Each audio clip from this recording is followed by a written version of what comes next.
آغاز میں آپ کو بتائیں پاکستان کا نوجوان باشعور ہے۔ محسن نقوی کے بیان سے نوجوانوں میں مایوسی نہیں پھیلے گی بلکہ وہ کہیں گے کہ دیر آئے درست آئے۔ DGISPR لیفٹیننٹ جنرل احمد شریف چودھری کہتے ہیں پاکستان کے نوجوانوں کو کلیئرٹی ہے، تبدیلی کی ضرورت ہے۔ ہم اس عمر میں اتنے کلیئر نہیں تھے جتنے وہ ہیں۔ دنیا کے حالات دیکھ کر انہیں ریاست کی اہمیت کا مجھ سے اور آپ سے زیادہ اندازہ ہے۔ وہ پاکستان سے محبت کرتے ہیں، انہیں پاکستان پر یقین ہے۔ نئے صوبوں کا فیصلہ عوامی امنگوں کے مطابق ہوگا۔ مسائل حل نہیں ہو رہے، گڈ گورننس کے لیے کچھ کرنا پڑے گا۔ گڈ گورننس کے لیے انتظامی ڈھانچہ ریسیٹ کرنا پڑے تو کر دینا چاہیے۔ DGISPR لیفٹیننٹ جنرل احمد شریف چودھری کی نیوز کانفرنس بولے 1972 میں آبادی 7 کروڑ اور 4 صوبے تھے، آج آبادی 25 کروڑ ہو چکی، صوبے وہی 4 ہیں۔ گڈ گورننس کے بغیر ملک کے معاملات حل نہیں ہو سکتے۔ وزیر داخلہ محسن نقوی کا بیان ان کی ذاتی رائے ہے، لیکن گڈ گورننس کے بغیر آپ کے معاملات حل نہیں ہو سکتے۔ پاکستان کی سیکیورٹی کے لیے گڈ گورننس انتہائی اہم ہے۔ وزیر داخلہ محسن نقوی کا نئے صوبوں کے حوالے سے بیان، وزیر اعلیٰ سندھ کا رد عمل، بولے محسن نقوی کی نئے صوبوں کی تجویز قابل قبول نہیں، سندھ کے لوگ محسن نقوی کی تجویز کو کبھی قبول نہیں کریں گے۔ اس وقت ملک کا نظام تو وزیر اعظم شہباز شریف ہیں، محسن نقوی کا اشارہ کس طرف ہے پتہ نہیں۔ وفاقی وزیر مصطفیٰ کمال نے محسن نقوی کے بیان کی حمایت کر دی ہے۔ MQM پاکستان کے رہنما نے کہا انتظامی یونٹوں کی بات ہم بہت پہلے سے کر رہے ہیں، تمام جماعتوں کو بیٹھنا ہوگا۔ وفاق اور 4 بڑے بڑے صوبے جو کہ 180 ملکوں سے بڑے بڑے صوبے ہیں، وہ یہ نظام جو ہے وہ ڈیوالو نہیں ہو سکا، ڈیلیور نہیں کر پا رہا، لوگوں کی ڈور اسٹیپ تک ہم اختیارات اور وسائل اس میکینزم پہ نہیں لے کر جا پا رہے۔ تو دنیا میں مثالیں موجود ہیں کہ جب آبادی بڑھتی ہے آپ اس کو ڈیوالو کرتے ہیں اور ایڈمنسٹریٹو یونٹس بناتے ہیں۔ محسن نقوی صاحب نے جو ایڈمنسٹریٹو یونٹس کے حوالے سے جو بات کی ہے، ہم تو پہلے سے یہ والی بات کر رہے ہیں اور اس کو مل جل کر اب ملک کے تمام ساری پارٹیوں کو مل کر بیٹھ کر اس کا کوئی اگر قانون میں کوئی سقم ہے تو اس قانون کو چینج کر کے جو ہے وہ ایڈمنسٹریٹو یونٹس بنانے چاہیے۔ کشمیر پاکستان کی شہرک تھا، ہے اور رہے گا۔ کشمیر سے آج بھی ایک ہی آواز اٹھتی ہے کہ پاکستان ہمارا ہے اور ہم پاکستانی ہیں۔ ترجمان پاک فوج نے کہا پاکستان کا سب سے لاڈلا بچہ کشمیر ہے۔ بولتے ہیں قابض فوج نہیں چاہیے، تمہیں پتہ ہے کشمیری اور فوج کا رشتہ کیا ہے؟ آرٹیکل 5 واضح کرتا ہے وفاداری صرف ریاست سے ہوگی۔ ہارڈ اسٹیٹ کا مطلب ریاست کے ساتھ غیر مشروط وفاداری ہے۔ کیا ہم ہارڈ اسٹیٹ ہیں؟ نہیں، اس کا ہرگز مطلب نہیں ملٹری ریاست چلا رہی ہے۔ DGISPR لیفٹیننٹ جنرل احمد شریف چودھری نے میڈیا بریفنگ میں کہا بلوچستان کے حوالے سے جان بوجھ کر منفی پروپیگنڈا کیا جا رہا ہے۔ ریاست ہے تو سیاست ہے، ریاست ہے تو جان ہے، ریاست ہے تو نام ہے۔ بلوچستان کا مسئلہ سرداری اور اشرافیہ کا قبضہ ہے۔ DGISPR لیفٹیننٹ جنرل احمد شریف چودھری نے کہا یہ چاہتے ہیں 1947 سے پہلے والا سٹیٹس کو برقرار رہے، غریب کا بچہ کچھ نہ کرے، بس ان کا غلام رہے۔ یہ لوگ کاروبار کے نام پر منشیات اور ڈیزل سمگلنگ کرتے ہیں۔ بات چیت کا راستہ ختم ہو چکا، دہشت گردوں کو اب ہتھیار ڈالنے ہوں گے۔ DGISPR لیفٹیننٹ جنرل احمد شریف چودھری نے کہا ہتھیار ڈال دیں ورنہ ختم کر دیے جائیں گے۔ دہشت گرد ریاست کے سامنے جھکے نہیں تو بھرپور جواب دیا جائے گا، ان کے حامیوں اور ہواریوں کو ختم کر دیں گے۔ ترجمان پاک فوج نے مزید بتایا رواں سال 40,000 انٹیلیجنس بیسڈ آپریشن ہوئے، 2084 دہشت گردوں کو جہنم واصل کیا گیا۔ پاکستان کی فوج ہماری ریڈ لائن ہے۔ Chairman People's Party Bilawal Bhutto Zardari کا پیغام، کہا کشمیر سرحد ہمارا سپاہی جان خطرے میں ڈال کر ملک کی حفاظت کر رہا ہے۔ سرحد پر کھڑا سپاہی اپنا گھر، ماں باپ، بچے چھوڑ کر پاکستان کی حفاظت کرتا ہے۔ میں پہلے بھی کہہ چکا ہوں پاکستان کی فوج ہماری ریڈ لائن ہے۔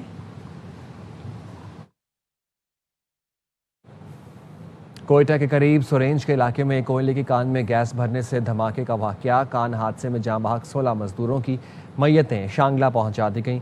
شانگلہ لائی گئی جاں بحق مزدوروں کی میتوں کی تدفین آبائی قبرستان میں کر دی گئی۔ سورینج کان حادثے میں جاں بحق افراد میں سے بیشتر کا تعلق شانگلہ سے تھا۔ تو آپ کو بتا رہے ہیں کوئٹہ کے قریب سورینج کے علاقے میں کوئلے کی کان میں گیس بھرنے سے دھماکے کا واقعہ، کان حادثے میں جاں بحق 16 مزدوروں کی میتیں شانگلہ پہنچا دی گئیں۔ شانگلہ لائی گئی جاں بحق مزدوروں کی میتوں کی تدفین آبائی قبرستان میں کر دی گئی۔ سورینج کان حادثے میں جاں بحق افراد میں سے بیشتر کا تعلق شانگلہ سے تھا۔ مانسہرہ میں رشتے کے تنازع پر فائرنگ کر کے 3 بھائیوں کو قتل کر دیا گیا۔ تھانہ لاری اڈہ کی حدود میں گھر کے اندر گھس کر گولیاں ماری گئیں، ایک بچہ زخمی ہو گیا۔ پولیس نے بتایا ہے تینوں لاشیں پوسٹ مارٹم کے لیے کنگ عبداللہ ٹیچنگ اسپتال پہنچا دی گئی ہیں۔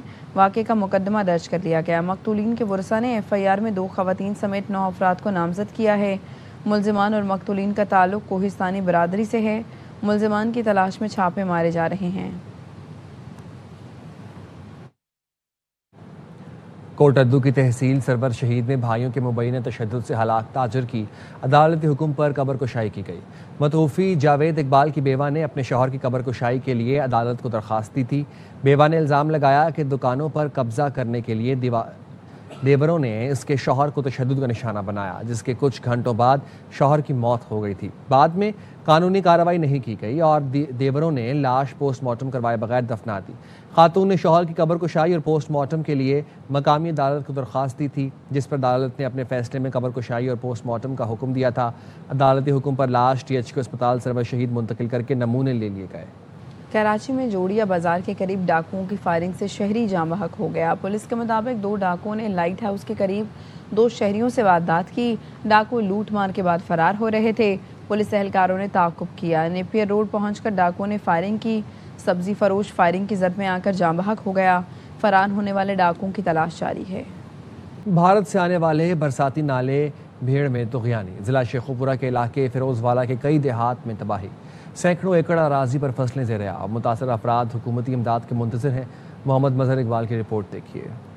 بھارت سے آنے والے برساتی نالے بھیڑ کے سیلاب نے شیخوپورہ کے علاقے فیروز والا کے درجنوں دیہات ڈبو دیے۔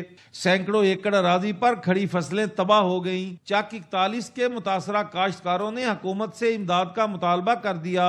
گورنمنٹ سے یہ ریکویسٹ ہے کہ یہ جو ہمارا نالا بھیڑ ہے اس کے پشتے دونوں سائڈ سے مضبوط کیے جائیں۔ تقریباً آلموسٹ 80% سب کسانوں کی فصلیں تباہ ہو چکی ہیں۔ ذمہ داروں کا بہت نقصان ہوا ہے، تو یہ نالا بھیڑ نے بہت نقصان دیا۔ ہر سال یہاں سے پانی آتا ہے، اس کا کوئی حال نہیں نکلا۔ ٹھیکے پر زمین لے کر فصل کاشت کرنے والے اس تباہی پر پریشان دکھائی دیتے ہیں۔